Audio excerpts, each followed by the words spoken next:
E aí agora para começar, queria que você, né, contasse um pouquinho como é que foi, né, todo esse período, né, acho que desde dezembro, como você falou, de amadurecimento, de ver como é que ia ficar a sua situação na Globo, o amadurecimento do pedido de demissão e tudo que se passava em volta, né, da sua vida pessoal.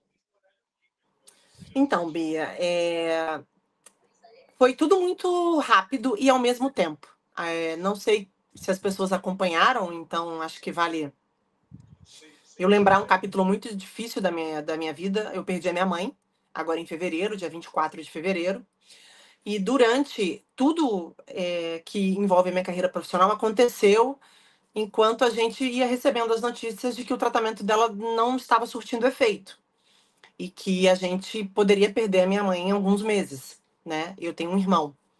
E foi muito difícil, porque você tem que tomar decisões muito importantes diante de uma situação muito sensível, pessoalmente falando. Eu conheço muito o Fábio Medeiros e a Michelle Chalup.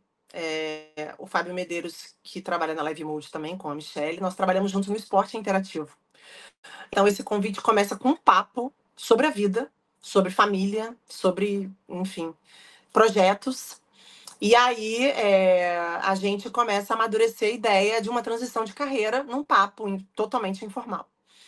Paralelamente a isso, a Globo me chamou para uma conversa, me convidando a ser comentarista, entendendo que seria um crescimento profissional dentro da casa, já que eu estava completando 7 anos de esporte espetacular e o programa ia passar por algumas mudanças, inclusive na apresentação. Num primeiro momento eu pedi para pensar, porque eu achei que poderia ser um bom caminho, uma boa oportunidade. E depois de um tempo eu sinalizei para eles que não era esse o caminho que eu gostaria de seguir, porque eu acho que ser comentarista me segmentaria mais ainda. Eu já sou do esporte, já pertenço a esse segmento que eu amo, que é a minha paixão, mas eu gosto do fato de conseguir jogar nas 11.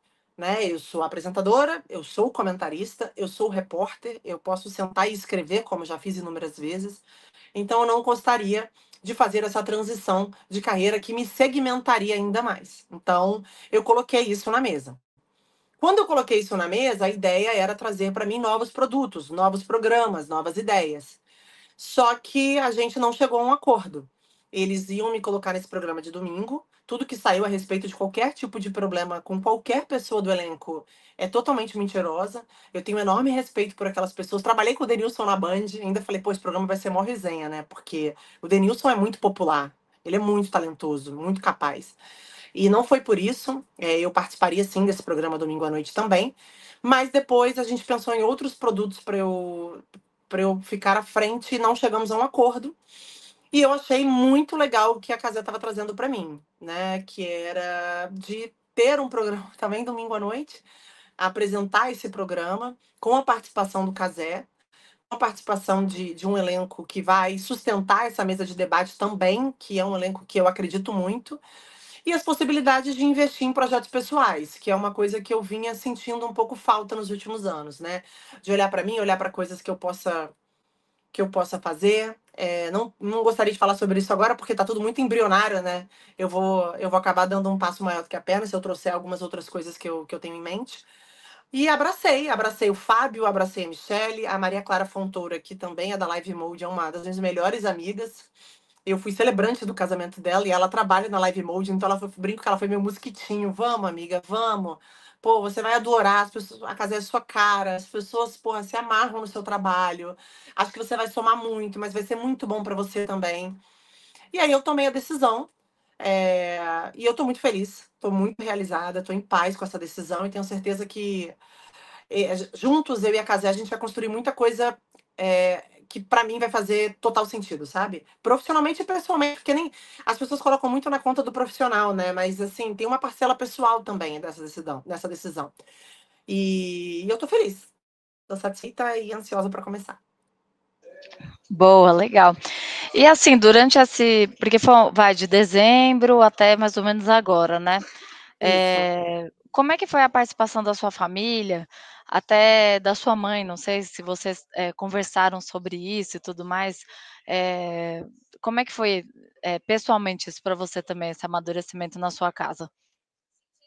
Olha, Bia, como eu conversei com você na minha outra oportunidade de ter esse papo, minha família é absolutamente tudo para mim, né? O meu pé no chão. Sempre vai ser, independente de não estar aqui presente mais fisicamente, no caso a minha mãe nem o meu pai, né? Eu perdi meu pai em 2012 e perdi minha mãe agora.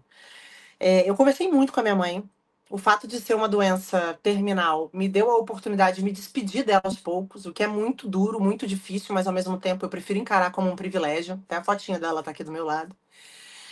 Eu falei pra ela que eu precisava muito que ela dissesse sim, minha filha, vai, me encorajasse, porque eu sabia que eu não ia conseguir, eu não sabia quanto tempo isso ia acontecer, mas eu sabia que num prazo, talvez não longo, eu não teria mais essa voz ali presente, essa força. E, e a minha mãe, ela foi muito foda, desculpa a palavra, porque a minha mãe se despediu de mim. Ela me chamou para uma conversa e ela falou: meus dias estão contados, eu não queria te deixar e não queria deixar o seu irmão, mas eu não tenho escolha. Eu gostaria que você tivesse o seu tio e a sua tia como seus novos pais aqui, que são pessoas lá do Espírito Santo, que são os parentes mais próximos que eu tenho ali na hierarquia da minha mãe, que aí tem meu irmão, né, que é o amor da minha vida. E eu gostaria que você seguisse sempre o seu coração, desse teu jeitão, né, intenso e sonhador, que às vezes eu tive muita dificuldade de entender, ela falou para mim, mas que eu sempre apoiei. E isso aconteceu, minha mãe faleceu 2 semanas depois disso. E então meu sim para Casé foi o nome de todos os sims que a minha mãe não pôde dar, por uma questão de vida e de escolhas próprias, em momentos muito mais desafiadores e difíceis que eu nunca vivi. Né? Minha mãe foi mãe de 4 filhos, perdeu 2. Meu pai tinha muitos problemas de saúde, então a minha mãe passou a vida inteira cuidando da gente. E foi isso. E quando ela faleceu, eu vou ser a primeira pessoa que eu tô contando isso. Eu pedi para todo mundo sair do quarto. Eu cheguei no hospital, ela tinha acabado de falecer. Meu irmão tava fazendo carinho nela e falou: mamãe acabou de partir. Não tinham nem 2 minutos. E eu pedi para todo mundo sair. E eu falei para ela que eu ia honrar a história dela e que eu ia fazer tudo que eu pudesse para honrar todos os valores que ela me deu e todos os sims que ela não pôde dar. E foi isso. E a partir disso eu virei uma página dentro de mim. Vivi ali as minhas primeiras semanas de luto. Óbvio que o luto não dura 2 semanas, 3 semanas, né? E o fato da gente ser visto como alguém forte, as pessoas minimizam um pouco a nossa dor e tá tudo bem. Cada um encara a morte de uma forma muito diferente, mas eu penso nela 24 horas por dia. Ela está comigo, eu sinto a presença dela 24 horas por dia. E aí vivi um pouco daquele processo, fui para Recife, porque eu já tinha me comprometido em passar o carnaval lá, para tentar me distrair um pouco também, né? Voltei para Vitória, organizei algumas coisas na casa dela, apresentei o Esporte Espetacular de domingo, porque, poxa, eu voltei de férias numa quarta-feira de cinzas, eu não ia deixá-los na mão, e pedi demissão na segunda-feira seguinte, decidida de que é isso que eu realmente estava buscando para minha vida, muito grata a tudo que eu construí na TV, muito grata. Eu não tenho o que falar dos meus 12 anos de Globo.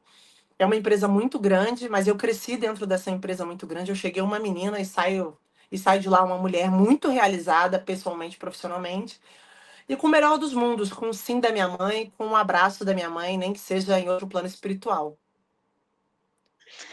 Eu me lembro até quando você colocou, né, Dona Inês, aprontei, né, quando você já pôde, dizer que tinha saído da Globo e tudo mais, eu me lembrei inclusive da história, né, quando a gente conversou a primeira vez sobre que todas as suas decisões tinha isso, os seus pais, sua mãe mais cautelosos, mas você: "Não, vai dar certo gente, vai dar certo".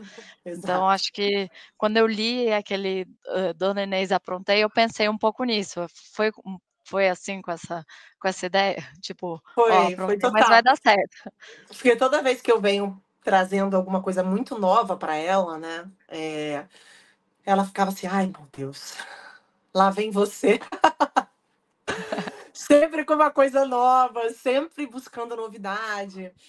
Então, quando eu tomei a decisão, quando eu tomei não, porque eu já tinha tomado, mas quando eu peço a demissão, eu lembrei muito da como seria a reação delas, que seria: "Lá vem ela aprontando de novo". Mas não num tom pejorativo de: "Ai, olha Sim, ela aprontando, arrumando um problema". O olhar conservador dela sobre a minha vida nunca foi nesse sentido, sabe. Ela sempre no fundo ela sempre admirou muito a minha coragem, porque a minha mãe foi uma mulher muito corajosa, uma mulher muito forte. Minha mãe foi uma mulher que também trabalhou muito. Só que ela veio de outra geração. Então, eu acho que muitas vezes ela quis dar alguns sims, ou ela quis dar alguns passos maiores do que a perna, que eu dou. Por isso que eu falo que eu sou parte dela. Eu sou parte dos sonhos dela. Então, esse aprontei, eu acho que é como eu falaria pra ela, sabe? Se ela estivesse aqui comigo, eu ia ligar pra ela e falar: então, mãe, aprontei. Fiz, muito fiz bom. o que você já estava sabendo que eu ia fazer, enfim. E a minha mãe, né, sempre foi uma consumidora de TV Globo. Então, nossa, a realização da minha mãe de vida era me assistir domingo de manhã. Não existia programa que fizesse ela mudar de ideia. Passeio, viagem. Ela assistia o Esporte Espetacular todos os domingos. Então, enfim, eu acho que eu não realizei sonhos só meus. Eu realizei os sonhos dela também e vou seguir realizando. Boa. Você falou, que era uma doença terminal. Se você puder falar qual que era? Era câncer. Ah, tá. Inclusive, quando a gente conversou a primeira vez, que eu te contei, porque o que que acontece? Ela teve o primeiro câncer naquela época que a gente trocou uma ideia na boca. Aí, beleza, Uhum. curou. Depois, num exame de rotina, ela descobriu um tumor no pulmão. Operou. Hum, E depois virou metástase. Né? E hum, aí, eu lembro que quando eu te contei sobre a doença dela, ela ficou um pouco assim comigo, sabe? Ela falou: "Poxa, eu não quero que todo mundo saiba do que eu tô enfrentando, do que eu tô lutando". Eu falei: "Mãe, mas você tem que ter orgulho da a nossa história, cara, é o nosso maior legado. Não tem problema das pessoas saberem que você tá enfrentando algo tão desafiador.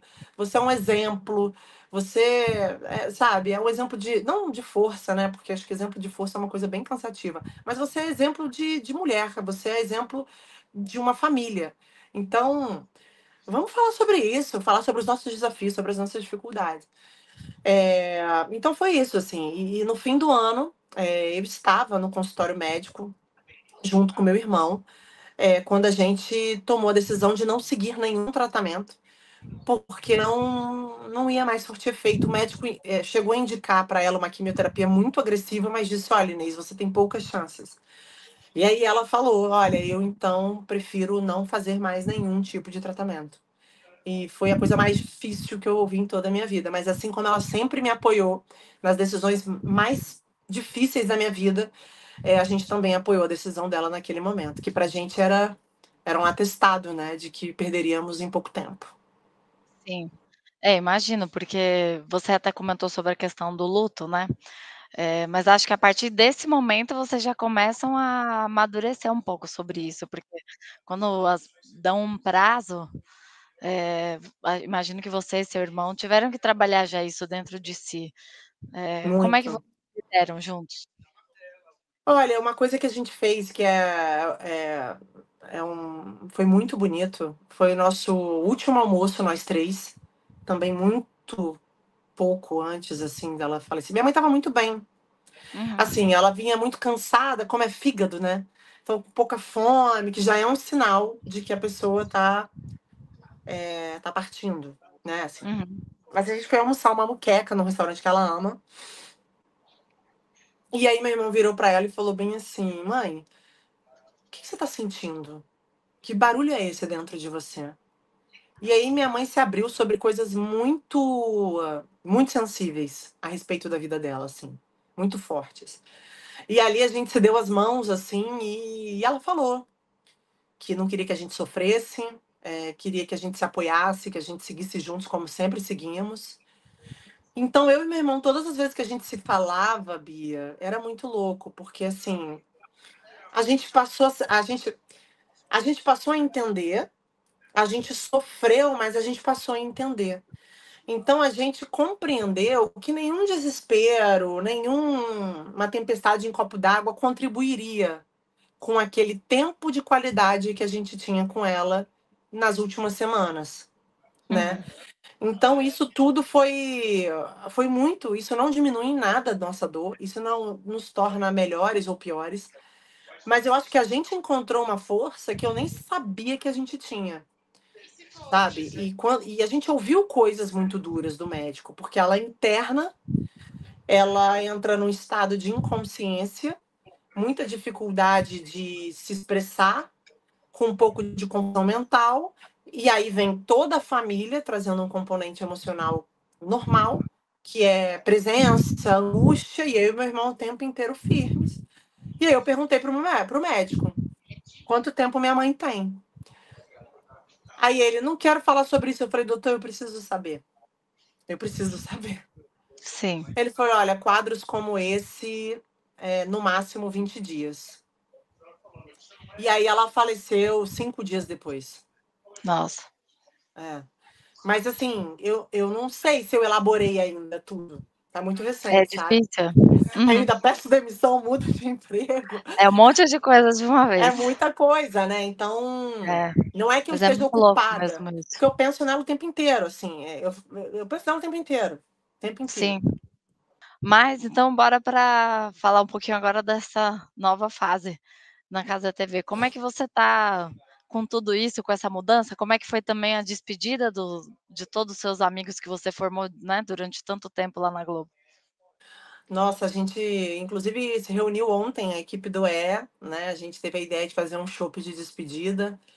Foi, porra, é difícil, porque eu fiquei muitos anos lá e eu sou muito intensa, né, pessoalmente nas minhas relações. Então, eu fiz muitos amigos lá.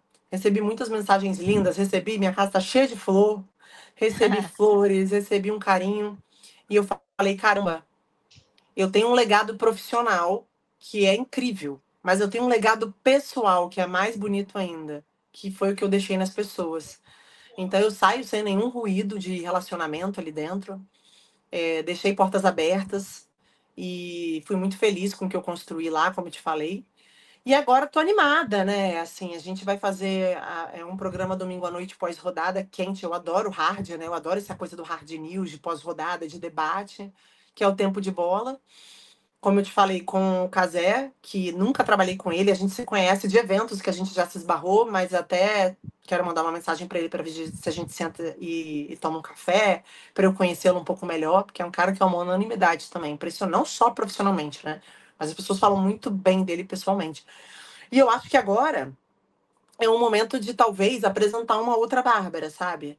Porque acho que eu tenho uma amiga, o nome dela é Amanda Kestelman, ela fala uma coisa pra mim, ela fala, não sei se as pessoas realmente conhecem. Acho que tem mais aí dentro de você pra mostrar. E eu acredito que na Casé agora eu vá conseguir fazer isso, né? Eu acho que tem um lado da minha personalidade mais brincalhona, mais resenha, mais zoeira, que não compromete em nada o meu profissionalismo, o meu conteúdo e a seriedade que eu entrego com os meus compromissos, nos meus projetos, que tá na hora de mostrar, sabe? Isso em tudo. Eu acho que no jeito de me vestir, no jeito de falar, nos lugares que eu frequento, que nem tudo era público. Não tô dizendo que eu vou fazer da minha vida também um escarcéu, mas, mas acho que tem coisas que podem agregar valor para esse público mais jovem, né? E, e é isso. Então, eu tô muito animada, cara, de verdade. Falo o dia inteiro com o pessoal da Live Mode, da Casé, cheia de ideias, né? Cabeça pipocando. E tô ansiosa pra estreia. Acho que vai ser bem massa, assim. Acho que a gente vai se divertir muito. Boa. E assim, né, você vai mudar de um público que é, né, um público de domingo de manhã, eh, de uma TV aberta para um público bem, diferente, mas que também tá conseguindo muito esse público do sofá, né, de casa, de famílias e tudo mais. Você já teve alguma, né, retorno das pessoas que estão animadas também para te assistir na Casa TV? Como é que você também pretende, além de trazer essa Bárbara diferente, de conquistar essas pessoas, né, desse mundo que sempre, né, não acompanhou a TV, mas veio mais do Casimiro, né, das lives dele? Então, eu acho que me permitir um pouco mais em rede social vai ser uma necessidade e um desafio, porque as pessoas que estão acostumadas a consumir o conteúdo do streaming, né, do YouTube, dessas lives do Casé, elas gostam muito dessa relação próxima em rede social. Eu já tenho muito do meu lifestyle lá, mas eu acho que ainda é um pouco fechado. Acho que dá para eu abrir um pouco mais da minha personalidade. Não é abrir minha vida, não. É abrir um pouco mais da minha personalidade. Então, usar mais a minha rede social, né, no meu dia a dia, no meu trabalho e apostar nessa linguagem mais jovem, né? Essa linguagem com gíria, que se permite, às vezes, até sair uma palavra, né? Sei lá, putz, sabe? Uma coisa mais leve. Uhum. E acho que hoje, né, o consumo de conteúdo está mudando muito. A Globo é enorme. Eu sempre brinco e sempre falo que vai ser sempre a Globo. A Globo é a maior empresa de comunicação desse país e não vai deixar de ser tão cedo. Mas eu acho que existe uma nova maneira de consumir conteúdo que é nas mãos, na palma das mãos, no celular. O tempo inteiro, né? As pessoas estão ali, não só com as lives, com os programas ao vivo, mas com os recortes. Então eu acho que eu preciso me comunicar com esse público que quer ver o programa ali na hora que ele acontece, porque ele é quente, porque ele é pós-rodada, mas que também precisa estar em contato comigo em outros momentos do dia, também com conteúdo, né? Então eu acho que é isso. Eu acho que eu vou precisar exercitar esse lugar que é a internet para jogar a meu favor, para que as pessoas possam me conhecer um pouco mais. Boa. E como você antes, né, de como ainda quando você estava na Globo, antes de fechar esse contrato, como é que você enxergava, esse movimento dos streamings crescendo tanto assim? Eu sempre entendi que o mercado estava aquecendo, o que é ótimo para nós, né? Eu brinco, as Sim. empresas estão lá, batendo cabeça para entender como é que elas vão se reorganizar, mas para nós que estamos no mercado é maravilhoso. E eu comecei a ver que vários amigos meus, pessoas muito próximas, pessoas que eu admiro muito, passaram a fazer essa transição de carreira com muita naturalidade, né? E isso também é um caminho sem volta. Eu acho que hoje quando eu fiz jornalismo lá atrás, eu tinha assim um sonho muito específico, né? Assim, muito limitado do que seria minha carreira. Eu vou sair da faculdade, vou me formar e eu vou abraçar uma grande emissora. Sonho de vida, né? Eu falo, eu nunca imaginei que seria o esporte espetacular, de verdade. É, beleza. Hoje o estudante de jornalismo ele pode começar a trabalhar com jornalismo criando o próprio canal. Uhum. Então, a maneira como as pessoas enxergam a profissão também mudou. Então, eu acho que é um caminho natural, é um caminho de avanço tecnológico, né? É uma mudança de consumo, é uma mudança de geração. Não tem como fugir disso. Então, para mim, quando eu olhava de dentro, eu falava: nossa, essas pessoas são muito corajosas, porque eu era, né? Eu via que elas também eram felizes e realizadas ali. Mas, Uhum. às vezes, é hora de buscar outras oportunidades. Não é porque ali tem um problema, não é porque ali é ruim, e aí você vai para outro lugar para ser bom. É porque você enxerga que as coisas estão mudando e você quer acompanhar essa mudança, ou que você quer se desafiar em outras frentes, em outros projetos. Então, eu sempre vi com naturalidade, via que aquelas pessoas eram corajosas, e hoje eu digo que a corajosa sou eu. Sim. E a gente também vê o movimento também um pouco, contrário, vamos dizer, né, dessas grandes empresas abraçando, né, o pessoal que veio da internet. O próprio Fred agora, né, apresenta o Globo Esporte, também é um movimento ao contrário de também tentar, dessas grandes empresas, pegar um pouco também desse público, né. Total. E também tem que ser feito. Né? Talvez tentar trabalhar um pouco mais em conjunto o que é feito na TV e o que é feito na internet, não descolar, sabe? Essa relação, investir muito nos dois para que os dois conversem. Acho que pode ser também um caminho interessante. E não tem também como o mercado de televisões já estabelecidas, né, de grandes empresas de comunicação, ignorar esse movimento, porque ela vai perder, o público dela vai envelhecer, né? Então, eu acho que foi muito assertivo. Fred é um parceiraço, um amigo, um cara muito talentoso, que já tinha como sonho trabalhar como apresentador do Globo Esporte. Então, juntou a fome com a vontade de comer e deu match. Não tinha como dar errado. Foi um golaço da Globo e espero que ele se realize dentro desse projeto que ele abraçou. Boa. E você falou que ainda vai marcar um café, né, com o Casimiro para conversar melhor, mas vocês já conversaram alguma coisa como é que foi essa primeira conversa? Se teve alguma troca, assim, já? Então, eu falei com o Luizinho, porque o Luizinho trabalhou comigo no esporte interativo também. Eu fui lá e Ah, falei: "Gente, não legal. é possível, eu conheço todo mundo". Eu conheço Mas muita no gente lá esporte da casa. interativo você não chegou a pegar ele, o O Casé? Casé não, Tá, não peguei ele lá. Então a gente já conversou, como eu te disse, em eventos, a gente se esbarrou e tal, mas agora, nesse momento, a gente ainda não se falou, mas eu quero encontrá-lo antes do programa ir ao ar, quero escutá-lo também, né, acho que hoje ele é uma referência, né, sim. o Casé é uma referência para mim, jornalisticamente falando e pessoalmente falando, né, acho que ele constrói excelentes relações no meio, acho que ele sabe se expressar como poucos, principalmente com esse público da internet. Ele tem uma aceitação bizarra, que é tão difícil na nossa profissão. E não é aceitação porque ele é legal a qualquer custo. Pelo contrário, eu acho que ele sabe, eu acho que ele tem a linguagem, e eu tenho muito que aprender com ele. Esse vai ser o papo que eu vou ter com ele. Eu falo, cara, eu quero aprender com você, assim. Quero ter um diálogo aberto. Então, se em algum momento, né, eu participar do programa ao seu lado e você sentir que eu tô muito televisão ainda, né, com cacuete, que é minha escola, eu queria que você se sentisse à vontade para me ensinar, né? Cara, Bia, eu amo aprender. Isso é um mérito e é uma coisa que eu falo modéstia à parte, sem medo de ser falso humilde, porque eu tenho muita vontade de aprender, isso é uma coisa minha. E eu sempre me coloco nessa posição de aprendiz. Então, para as coisas darem certo, e eu tenho certeza que vão dar na casa, eu tenho muito que aprender. E eu estou disposta, que eu acho que é o primeiro passo. Que legal. E quando é que você estreia? Já tem essas coisas definidas? 30 de março, no programa, no Tempo de Bola. Olha, tá Provavelmente, essa vai perto. ser. Oi? Tá perto já, né? Super. E assim, eu não sei se a gente vai fazer alguma coisa antes em algum produto, tá? Mas a estreia oficial vai ser nesse programa. A estreia oficial que eu digo assim, olha, agora eu faço parte desse casting. Mas pode ser que eles me convidem para fazer alguma coisa antes, um programa, alguma participação. Mas isso ainda não foi alinhado, não. Boa. E eu também vi algumas pessoas, né, você comentou que já conhecia várias e tal, eu vi, né, que muita gente celebrou sua chegada lá. Como é que foi isso pra você, assim, já receber esse carinho? Cara, eu não esperava que a repercussão seria tão grande, assim, de verdade. Eu sabia que poderia fazer um barulho, mas não dessa forma.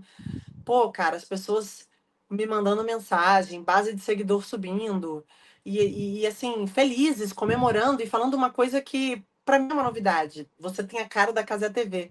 Eu pensei, poxa, eu não imaginei que as pessoas me vissem assim, né? Então isso me encorajou, isso me empoderou. Eu falo, pô, então já tem uma relação, né? Acho que as pessoas já me enxergam nesse lugar. Eu já quebrei uma barreira, a primeira, que é a da novidade. Caraca, Bárbara Coelho, olha eu falando em terceira pessoa, está na Cazé TV. Nossa, eu achei que pudesse ser uma surpresa, mas, meu Deus, o que que tá acontecendo, sabe? Sim. Porque são Até tantos anos de pelos Globo. anos, né. Exatamente, mas não. Cara, isso aí você vai adorar. E essa é minha amiga, a Cacá, eu brinco que eu vou sempre falar dela, porque assim, ela foi realmente meu anjinho. Ela é funcionária da Live Mode e assim, já tem muitos anos que ela fala: "Amiga, Casa TV é sua cara. Amiga, Casa TV é sua cara. Nossa, todas as vezes que eu tô lá e eu converso com um time, que eu solto o teu nome, todo mundo fala: Poxa, seria um sonho. Cara, as pessoas vão amar te receber lá. Então, essa costura, ela já vem também acontecendo há algum tempo por essa relação que eu tenho muito próxima com a Cacá. E o Fábio Medeiros, que é o responsável pela minha contratação, foi quem me fez uma proposta, foi quem de fato falou: Vambora, vamos fazer acontecer. No esporte interativo em 2010, quando eu bati lá, porque eu sou do Espírito Santo, eu fiquei igual uma louca batendo na porta dos outros pedindo emprego no Rio, né? Quando eu Uhum. bati na porta lá, ele, vem, entra aí e tal. A gente tinha um amigo em comum, Márcio, o nome dele, que me indicou o Fábio Medeiros. O Márcio é do Espírito Santo, amigo do Fábio, sei lá por quê. E aí, por causa da Copa do Mundo, lembrei, por causa da Copa do Mundo da África. E aí ele falou: olha, tem uma amiga aí minha, jornalista, que tá tentando, né, vencer na vida aí no Rio de Janeiro. Vê se você escuta ela. E o Fábio, naquela agenda louca, um dia ele marcou comigo. Quando eu entrei na sala dele, tinha um quadro do Manchester United. E eu comecei a falar do Manchester United. Assim, eu sempre fui, quando acompanhava, e hoje eu ainda acompanho muito, né? Posso falar sem medo de errar, mas sempre fui muito Liverpool. na Inglaterra, assim. Eu era fãzaça do Gerrard. Eu escrevi um texto pro Gerrard, o Gerrard curtiu, eu achei o máximo. Olha, É, ó, loucura, né, cara? Eu lembro que o Thiago Leifert me zoava muito. Ele, cara, seu ídolo é o Gerrard, eu não tenho como falar com você. Ele sempre me zoava muito com isso. E aí o Fábio olhou pra mim, olhou pra aquele quadro, olhou pra mim, olhou pra aquele quadro e falou: gente, não é possível. Ou é um golpe, ou essa menina sabe muito do que tá falando. E aí, logo depois, a Michelle Chalup, que também tá na equipe, que você tá conversando com ela, me chamou pra um teste. E eu passei no bendito teste. Então, trabalhei lá uns anos com eles. Então, essa relação, essa conquista, né, de fechar essa parceria, ela não é só minha, ela é nossa. Então, eu fui no aniversário do Fábio semana passada em São Paulo, porque eu estava em São Paulo mesmo, né? Cara, a gente se olhava, você falava, caraca, estamos juntos de novo. A gente fechou mais uma vez essa parceria. Eu falei pra ele, você me viu menina, sabe? Você me viu pivete, né? Pivete é ruim de falar, mas assim, você me viu uma garotinha, uma molecona, cheia de remela no olho ainda. Então, cara, eu tô super feliz, assim. Super, super mesmo. que demais. E o que que você tem feito nesses dias agora? Desde né, do pedido de demissão até hoje, assim, o que que você tem feito? O que que você tem aproveitado para organizar aí na sua vida? Reunião. Como eu te falei, a repercussão foi muito grande, então o meu telefone Sim. realmente não para, Bia, assim. São pessoas buscando parcerias, tentando entender quais são os meus projetos, marcas tentando criar relação. E eu tenho uma empresa, né, que é a AMA. Eu sou agenciada pela Alessandra Menga, mas de qualquer forma eu também gosto muito de participar, né? De ouvir, de entender, para ver se faz sentido, ver se bate a energia, se realmente é o caminho que eu gostaria de seguir. Então, basicamente, se eu conseguir para o meu futebol aí de manhã, da 10, 11 da manhã, pá, reunião. Fiquei o dia inteiro em reunião hoje, o dia inteiro. É um novo momento, Bia. É um novo momento. Eu preciso aproveitar essa oportunidade, preciso fazer boas escolhas, né? Graças a Deus construir uma história e agora eu preciso usufruir um pouquinho desse, não sei se é a palavra legado, mas acho que é dessa história mesmo que eu construí. Qual